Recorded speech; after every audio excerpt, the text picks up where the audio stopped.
12 नहीं 24 गोली दागी है, लेकिन हम भागने वाले नहीं है। जयराम महतो का मतलब ही होता है सामाजिक न्याय, तो आपके साथ अन्याय कैसे करेंगे भला? जितना भी पुलिस झारखंड में लोकसभा चुनाव को लेकर गहमा गहमी तेज हो गई है। तमाम दलों के बड़े से बड़े नेता चुनाव प्रचार में झारखंड पहुंच रहे हैं। पीएम मोदी भी 2 दिन के दौरे पर झारखंड पहुंचे थे। इस दौरान रांची में एक बड़ा रोड शो भी उन्होंने किया।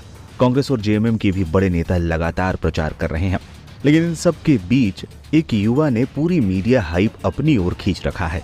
तमाम राजनीतिक पंडित हैरानी के साथ इस बात को स्वीकार कर रहे हैं कि अगर झारखंड में इस बार के लोकसभा चुनाव में किसी एक चेहरे और एक पार्टी की सबसे ज्यादा बात हो रही है तो वो है युवा जयराम महतो और उसकी पार्टी JBKSS की।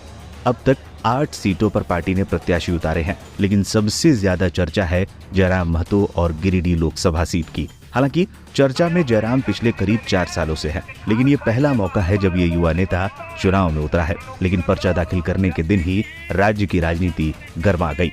नामांकन के दिन जयराम को गिरफ्तार करने पहुंची थी पुलिस। 1 मई को जबरदस्त भीड़ लिए जयराम नामांकन दाखिल करने पहुंचे थे। इस दौरान उनकी गिरफ्तारी के लिए रांची से पुलिस की टीम पहुंची थी। जयराम महतो को पुलिस 2022 में विधानसभा घेराव को लेकर नगड़ी थाना क्षेत्र में दर्ज केस में जारी वारंट के आधार पर गिरफ्तार करने पहुंची थी। हालांकि पुलिस जयराम महतो को गिरफ्तार नहीं कर पाई थी। समर्थकों की भारी भीड़ ने पुलिस को जयराम तक पहुंचने ही नहीं दिया। हालांकि कई मीडिया रिपोर्ट्स में ये भी कहा गया है कि वो पुलिस को चकमा देकर फरार हो गए। हालांकि कई फोटोज और वीडियोज इस बात की तस्दीक कर रहे हैं कि जब पुलिस उनको गिरफ्तार करने पहुंची थी तो जयराम महतो वहीं थे और भाषण दे रहे थे। नामांकन भरने के बाद जयराम ने खुद भी इस पर सवाल उठा दिए थे। लोग हमें अरेस्ट कर रहे हैं नॉमिनेशन के दिन। नॉमिनेशन के दिन हमको अरेस्ट कर रही है, मेरे लिए गर्व का विषय है। देखिए, जनता हमसे प्रेम करती है। मामला ये है कि आज से 2 साल पहले, आज से पूरी 2 साल 2-3 महीना पहले हम लोग विधानसभा के सामने प्रदर्शन किए थे। उस समय के डीएसपी का भी बयान था महोदय का कि किसी भी बच्चों पर एफआईआर नहीं होगा, और आज चोरी छिपे एफआईआर होता है। वो एफआईआर ऑनलाइन भी नहीं दिखता है, ना उसका 41 का नोटिस आता है। हम वही कह रहे हैं कि आप हमको जनसभा में जाने दीजिए, फिर हमें डिटेन कर लीजिए। ये बहुत दुर्भाग्य है।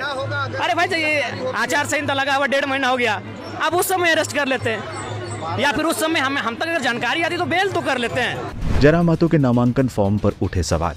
गिरिडीह लोकसभा की निर्वाची पदाधिकारी विजया जाधव ने जयराम महतो को नोटिस जारी कर 7 मई को सभी प्रस्तावकों के साथ उपस्थित होने का निर्देश दिया है। नोटिस में ये भी लिखा गया है कि नामांकन पत्र में प्रस्तावकों के हस्ताक्षर संदेहास्पद प्रतीत हो रहा है, जिसका सत्यापन किया जाना आवश्यक है। इस संबंध में जयराम महतो से उनके मोबाइल नंबर पर संपर्क करने की कोशिश भी की गई, लेकिन संपर्क नहीं हो पाया। अब जयराम को सभी प्रस्तावकों के साथ 7 मई को उपस्थित होने के लिए कहा गया है। JBKSS से रांची से उम्मीदवार को भी पुलिस ने किया गिरफ्तार।